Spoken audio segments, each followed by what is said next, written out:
Hello tout le monde, j'espère que vous allez bien. Bienvenue sur le podcast Style de vie. Très honnêtement, à cœur ouvert, j'avoue que je me suis posé énormément de questions concernant la suite de ce podcast. J'ai eu des moments de découragement, mais si vous voyez que je suis toujours là et que j'ai posté cet épisode aujourd'hui, c'est parce que j'ai eu des confirmations dans mon cœur. Donc voilà, aujourd'hui j'avais particulièrement à cœur de vous parler d'un sujet qui est très important à mes yeux et qui devrait être important aux yeux des personnes qui ont la foi chrétienne. Et c'est un sujet que j'ai eu à cœur de partager auprès des ados de mon église locale.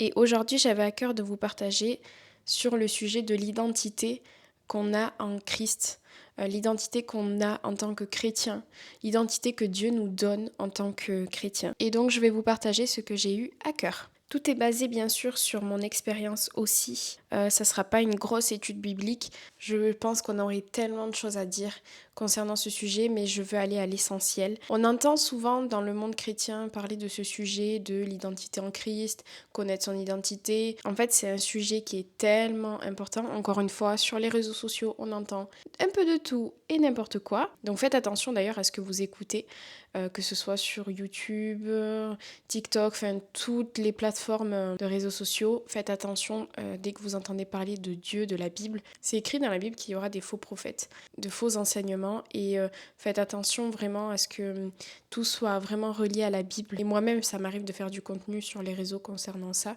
Enfin, très peu, c'est surtout les podcasts, mais c'est pas forcément c'est pas des études bibliques, des enseignements, etc. Mais ça reste quand même des messages basés sur la Bible. Et je l'ai vraiment compris et c'est important de faire attention quand on parle de la parole de Dieu. Bref, déjà premièrement, pour connaître son identité en Christ et pour vivre son identité, il faut déjà lui donner son cœur, il faut appartenir à Dieu, il faut déjà donner sa vie, faire de Jésus son Seigneur et son Sauveur pour vivre son identité, bien sûr. Mais du coup, quelle est mon identité quand je donne ma vie à Jésus et quand je vis dans cette intimité avec lui? On n'est pas juste des chrétiens.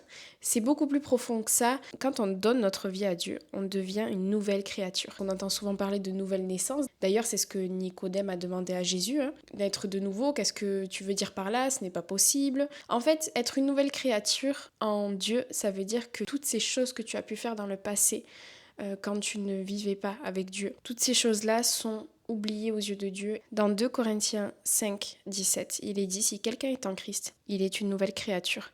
Les choses anciennes sont passées, voici, toutes choses sont devenues nouvelles. En gros, en Jésus, vous avez été transformés. On est transformés et notre passé ne nous définit plus. Donc on devient une nouvelle créature.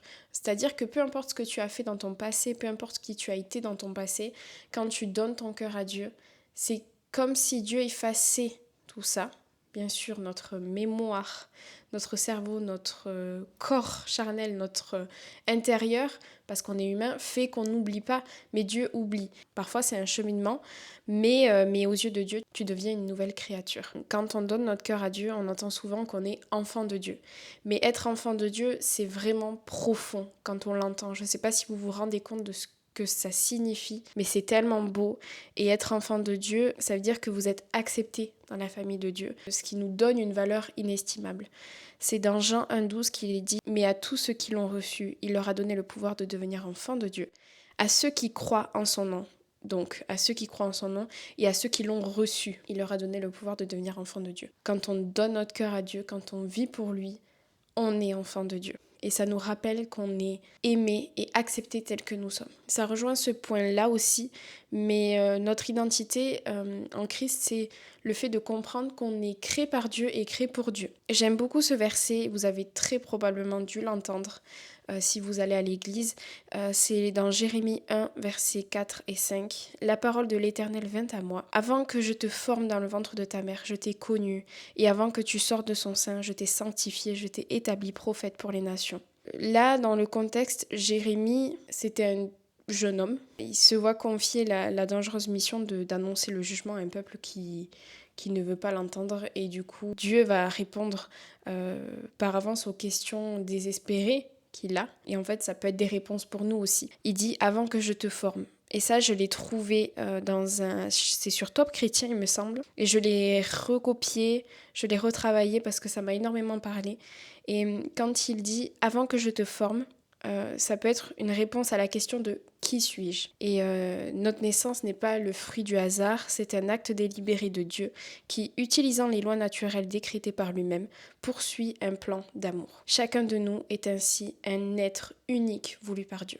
Je t'ai connu, c'est une réponse à la question qui s'intéresse à moi, parce qu'il est dit « je t'ai connu ». En fait, Dieu ne se contente pas de nous créer, il connaît nos possibilités aussi bien que nos faiblesses. Il se sert de tout cela pour nous faire participer à son plan.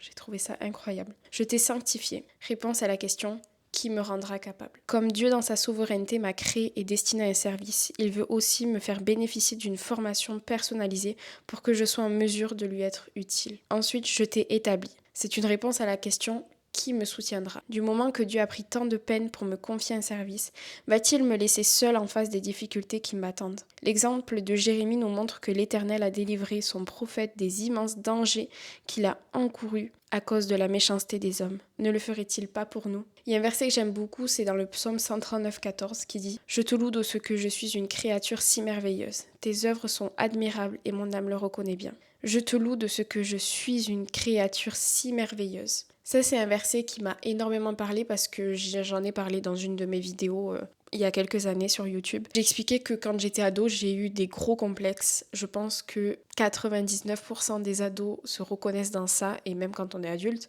Mais surtout quand on est ado et qu'on cherche notre identité, qu'on se cherche, qu'on a envie de comprendre, que notre corps se développe, etc. À cause des moqueries, à cause de certaines choses, j'ai eu des gros complexes sur moi. Et en fait, un jour, Dieu...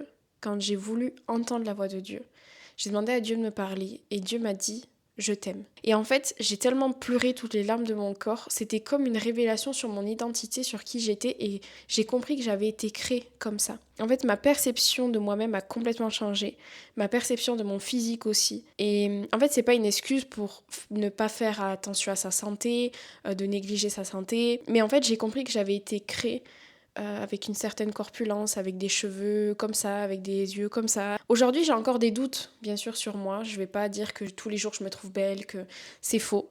Parce qu'il y a l'ennemi aussi, il y a nos pensées aussi. Mais j'essaye toujours de me raccrocher à cette parole et de comprendre qu'on a été créé à l'image de Dieu. Je me dis, ouais, je suis une belle créature. D'ailleurs, je vous encourage à vous regarder dans le miroir et à vous dire « je m'aime tel que je suis » et de regarder vos défauts, enfin vos défauts, selon vous, ce sont vos défauts, et à les mettre en valeur. Par exemple, si tu n'aimes pas ton nez, dire « j'aime mon nez, j'ai un beau nez » parce que Dieu m'a créé comme ça. Dans votre tête, dans votre cerveau, vous allez enregistrer ça.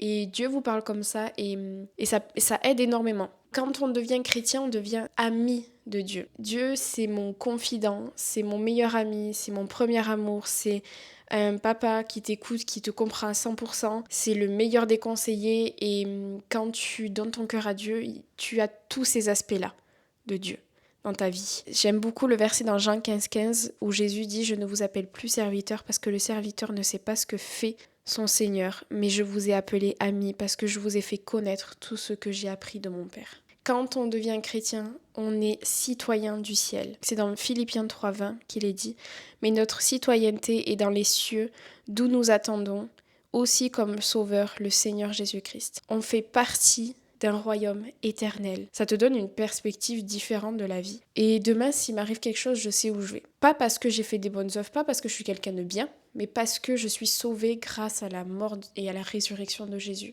C'est pas grâce à qui je suis, mais grâce à lui. Et ça, je l'ai accepté dans ma vie. Et j'ai une espérance en Jésus. C'est-à-dire que je suis chrétienne, mais j'ai des épreuves dans ma vie. Et on vit pas toujours bien les épreuves, parfois on comprend pas. Mais quand je regarde un peu en arrière, je me dis, en fait, Seigneur, tu as permis ça, ça, ça dans ma vie pour que je devienne comme ça, pour qu'il se passe ça dans ma vie. Et en fait, tu as toujours l'espérance. Et des fois, je me dis, ça permet de relativiser aussi, et de me dire, ok Seigneur, si tu permets ça à tel moment, c'est parce qu'il y a quelque chose derrière que je ne comprends pas aujourd'hui, mais que je comprendrai peut-être demain. Et tu as toujours cette espérance, cette espoir, entre guillemets, même si la vie n'est pas facile. Parfois, il se passe des choses dans la vie de certains chrétiens où tu te dis waouh. C'est dur parfois de se dire quand on vit certaines choses où tu te dis en fait le plan de Dieu est parfait. Et c'est hyper dur de le comprendre dans notre raisonnement humain. Quand tu t'accroches à la Bible, tu comprends que Dieu a un plan parfait pour ta vie. Franchement, quand je vois le monde, comment il évolue, des fois ça peut faire peur. Tu te dis mais dans quel monde on vit, même parfois les souffrances qu'on peut vivre en tant qu'humain, la tristesse, toutes ces émotions qui font du mal. Tu sais que tout ça, tu ne le vivras plus quand tu quitteras cette terre. Et tu vois, il y a toujours cette espérance en Jésus. Il y a toujours je sais que je ne souffrirai plus. Donc on est citoyen du ciel, on est ici que de passage et la vraie vie commence après, quoi. Tu sais que tu n'es que de passage. Ensuite, en tant que chrétien, tu as le pouvoir de marcher sur les serpents de ta vie. Tu as une certaine autorité sur les serpents.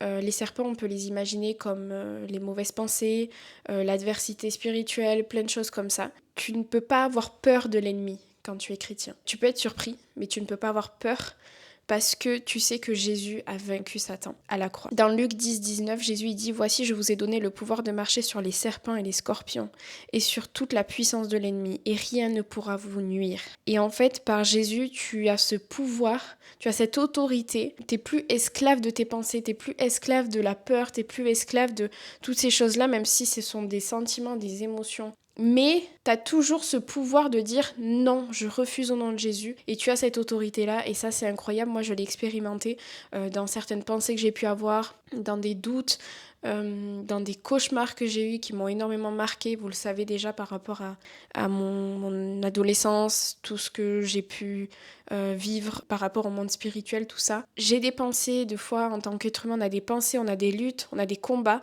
mais on sait qu'en Jésus, on a le pouvoir de dire non et que Satan, il a peur, il n'aime pas le nom de Jésus.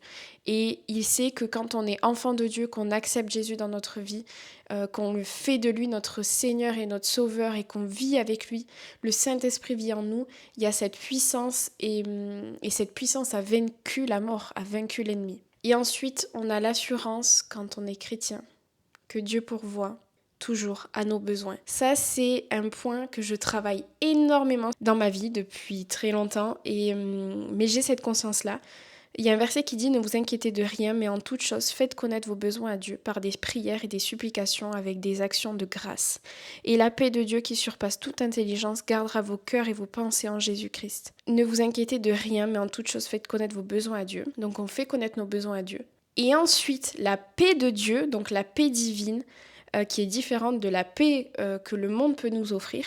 Cette paix qui est un don de Dieu, qui est souvent décrite comme un état de tranquillité, de sérénité. La paix de Dieu qui surpasse toute intelligence, donc qui transcende la compréhension humaine dans les moments de doute, d'anxiété, de stress, de difficulté. Cette paix qui est inexplicable aux yeux du monde, cette assurance que Dieu est au contrôle, même lorsque les circonstances semblent chaotiques. Donc la paix de Dieu qui surpasse toute intelligence gardera vos cœurs et vos pensées. La paix de Dieu agit comme une sentinelle, protégeant vos émotions, donc votre cœur, et vos pensées, donc mentales, des influences négatives de l'anxiété et du doute. Cela souligne l'importance de la paix dans notre vie spirituelle et émotionnelle. Donc la paix de Dieu qui surpasse toute intelligence gardera vos cœurs et vos pensées, donc vos émotions, vos pensées en Jésus-Christ. Ça veut dire que cette paix elle est accessible par la relation qu'on a avec Dieu, avec Jésus, et c'est dans la foi en Christ que l'on trouve cette paix, parce qu'il est le prince de la paix. D'ailleurs, ça souligne l'importance de rester connecté à Dieu pour expérimenter cette paix. Ça ne veut pas dire que ça y est, tu la vis une fois, tu l'auras toute ta vie, tu auras toute ta vie la paix. C'est pas vrai, on est des êtres humains, et c'est pour ça, c'est là que la grâce de Dieu abonde, c'est là que la bonté de Dieu agit. C'est un point sur lequel je travaille parce que que j'ai vécu dans le passé, parfois j'ai des craintes, j'essaye, là je parle à cœur ouvert, avec mon mari on essaye au maximum parce qu'on sait comment les temps sont compliqués avec l'inflation, tout ça, même si on travaille, la vie n'est pas facile. Et parce que j'ai vécu dans mon enfance et mon adolescence, j'ai toujours cette peur de manquer, je pense qu'il y en a beaucoup qui ont cette peur-là aussi. Donc j'essaye de gérer comme je peux l'argent, mais au fond de mon cœur, je sais que Dieu pourvoira toujours selon nos besoins. Même dans la difficulté, il pourvoira d'une certaine manière. Et voilà, et ça, je l'ai expérimenté durant mon adolescence, durant Voilà, j'avais à cœur de vous partager tous ces points-là. On pourrait vraiment les développer en profondeur, mais c'est important de connaître notre identité en Christ, de savoir qu'on a une certaine autorité face à l'adversité spirituelle, qu'on est des enfants de Dieu, qu'on est aimés tels que nous sommes, que Dieu pourvoira toujours à nos besoins, que Dieu a des plans parfaits pour nous. Ça, c'est super important de le comprendre, de le savoir et de le vivre, même si c'est pas facile encore une fois. Mais voilà, ça c'est des choses qui sont importantes, je crois, à savoir quand on est chrétien. En tout cas, merci pour vos messages, merci pour vos retours positifs concernant le podcast, c'est hyper encourageant. N'hésitez pas à me laisser un commentaire, à venir peut-être m'écrire en privé sur Instagram pour me dire si ça vous a encouragé. Ça fait toujours plaisir, honnêtement, c'est toujours encourageant. Ça m'encourage à continuer et à persévérer. Tout pour la gloire de Dieu, bien sûr. Très honnêtement, je ne sais pas quand est-ce que je le posterai parce que y a un temps pour tout. C'est vrai que jusque-là, j'ai toujours été régulière à essayer de poster au moins toutes les 3 semaines. Mais là, je pense que ce sera une fois par mois ou peut-être une fois tous les 1 mois et demi, à voir. Je veux pas me donner de date parce que j'ai un travail à côté, j'ai le service, ma vie de couple, j'ai ma famille, etc. Et c'est des choses qui sont importantes. C'est la base d'ailleurs, ma relation avec Dieu aussi. J'ai à cœur de continuer, même si j'avoue que j'ai des gros moments de découragement par moments. Mais si Dieu m'a mis à cœur ce projet, je le continue. Voilà, en tout cas, soyez bénis, encouragés, vraiment réalisez cette identité que vous avez en Christ. Et si c'est difficile pour vous de la comprendre, je vous encourage à prier pour ça et de demander à Dieu de vous révéler et de vous parler. Soyez bénis et à la prochaine pour un prochain épisode.